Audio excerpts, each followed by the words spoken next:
Today we're going to be taking a look at the anion gap as part of the clinical skills series. To start this topic, we first have to understand the principle of electron neutrality, and this states that the total number of positive ions or cations in the blood should be equal to the total number of negative ions or anions. If we were to add up all of the cations together and subtract all of the anions, we would get a value of 0 milliequivalents per liter. However, in clinical practice, it's actually quite difficult to measure all of the ions individually, and instead we rely on the most prevalent cations and anions. It's safe to remove all of the calcium and magnesium ions from our equations because they contribute quite a minimal amount to the positive charge. It's a bit more difficult with negative ions though, and we don't include them in our equations not because they're negligible, but because they're quite difficult to measure. To summarize this, sodium and potassium are the most prevalent cations in the blood, and bicarbonate and chloride are the most prevalent anions in the blood. If we now add up all of these values together and subtract them from one another, we no longer get a value of 0. Instead, we get something around 8 to 16 milliequivalents per liter. This value here is known as the anion gap. And the reason why we're getting this gap is because we're not accounting for these smaller anions which would have helped to balance the equation. We can therefore say that the anion gap provides an estimate of the unmeasured anions in the blood, so all of these organic anions, the negatively charged albumin, phosphate ions, and sulfate, and there might be other ones as well. And just like we calculated on the previous slide, we have the equation for the anion gap here. Just to run through one example, we have some patient values of electrolytes here, and if you want you can pause the video and try to calculate the anion gap. In this case, it would be 138 plus 4, so the sum of the most prevalent cations, minus 105 plus 24, so the sum of the most prevalent anions. And this would give a value of 13 milliequivalents per liter. Another way to represent the anion gap is this diagram here. Again, you can see that if we add up all of the sodium and potassium ions and subtract the bicarbonate and chloride, we would end up with this smaller section which represents the unmeasured anions, or the anion gap itself. So what's the actual purpose of measuring the anion gap? Well, the reason why it's quite a useful tool is because it can help to determine the cause of a metabolic acidosis. And just to recap, this would mean an acidosis, so pH less than 7.35, caused by a reduction in the levels of bicarbonate. You may have seen this equation before, which shows the balance between both the respiratory components and the metabolic components in the control of pH. And in this video, we're mainly going to be focusing on the metabolic component.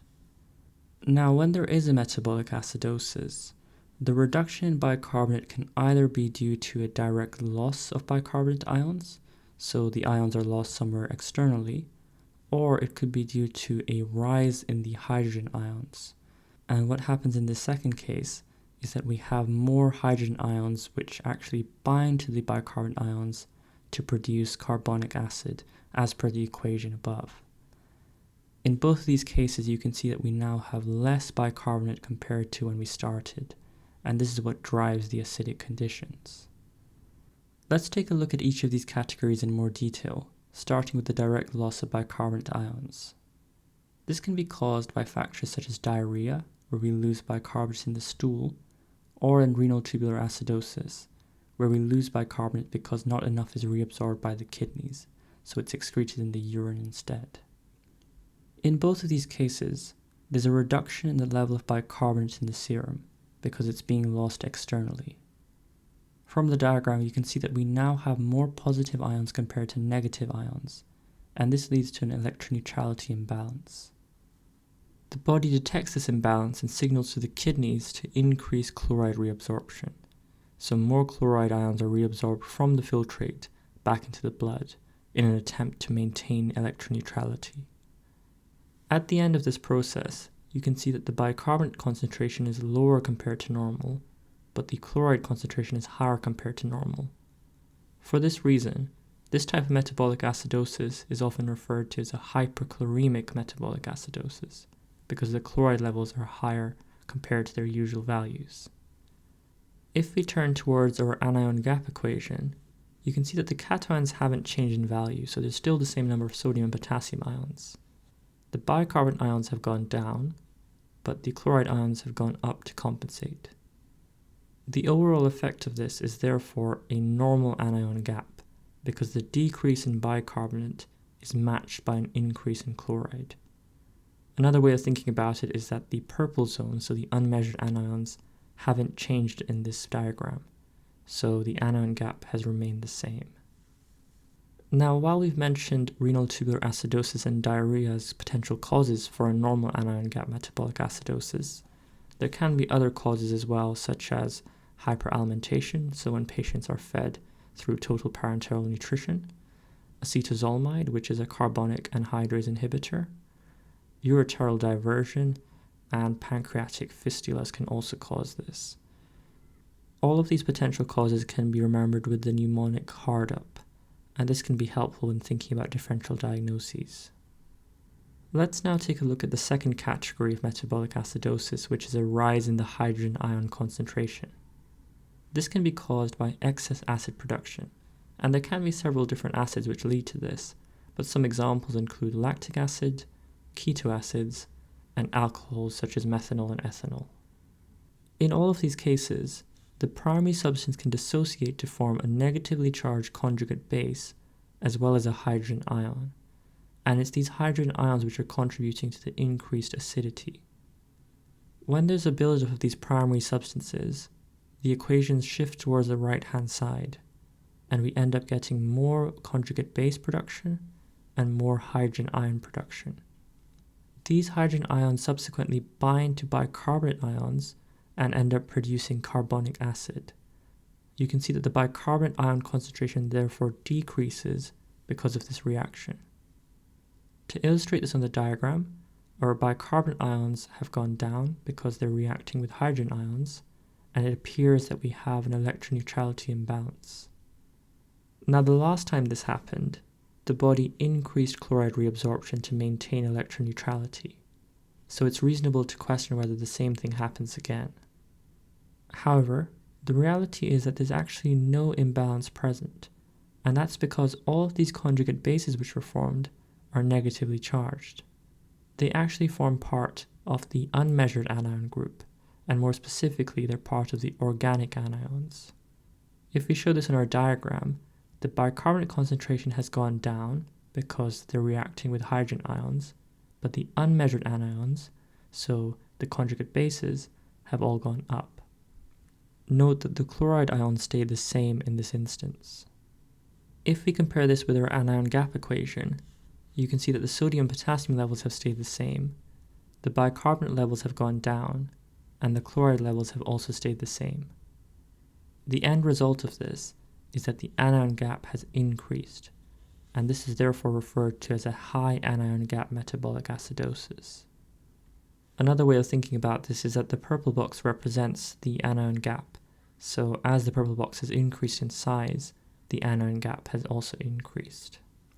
Remember that the equation does not include substances such as organic anions, which is why the gap exists. In terms of the other causes of a high anion gap metabolic acidosis, these can be remembered with the mnemonic mud piles, and all of these conditions will lead to an increase in hydrogen ion production, and therefore an increase in the anion gap. For comparison, we have a slide here that outlines the key differences between a normal anion gap metabolic acidosis and a high anion gap metabolic acidosis. Again, we can see that a normal anion gap is caused by direct loss of bicarbonate with compensation from chloride, whereas a high gap is caused by a decrease in bicarbonate with an increase in the unmeasured anions. To cement our understanding, let's take a look at a practice question. A 64-year-old female with a background of chronic kidney disease and type 2 diabetes presents to A&E with fatigue and generalized weakness. She recently restarted metformin following a period of non-adherence. She's tachypneic and mildly hypotensive, and we have our ABG result here, as well as 2 follow-up questions. If you want to, you can pause the video and try for yourself, but running through the example, you can see that we have the anion gap equation, which looks at the sodium ions, potassium ions, bicarb, and chloride, and if we add together our sodium and potassium, we get 143, and if we add together our bicarbonate chloride, we get 117. So we can just subtract these values from each other to give us an answer of 26 milliequivalents per liter. Moving on to the next question, we'll have to break this down into different steps. So first of all, looking at the ABG result, we can see that there's a low pH and there's a low bicarbonate. At the same time, we have a normal CO2 level. So this is most likely to be a metabolic acidosis. The next step is working out what type of metabolic acidosis this is. So we already have our anion gap calculated from the previous question, and we can see that it's a high anion gap because the normal range is between 8 to 16, and we currently have 26 as our value. Because we know it's a high anion gap, we can look at our mud piles list of causes to work out which factor is driving this. There doesn't seem to be any evidence of substance misuse in this history, so we can rule out quite a large number of the causes here. This leaves us with 3 feasible differentials. We can actually rule out diabetic ketoacidosis too, because the patient has type 2 diabetes and DKA is more common in type 1 diabetics. However, DKA still can happen, so we have to look at the glucose value too, and in this case we can see that it's within the normal range, so DKA is unlikely.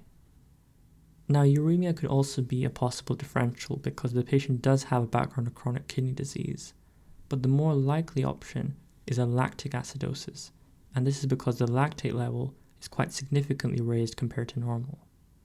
Therefore, the most likely diagnosis in this case is a lactic acidosis secondary to metformin use on a background of chronic kidney disease. To finish off, we have a summary slide here which outlines the key points from this session. I hope you found this video helpful, and I'll see you in the next one.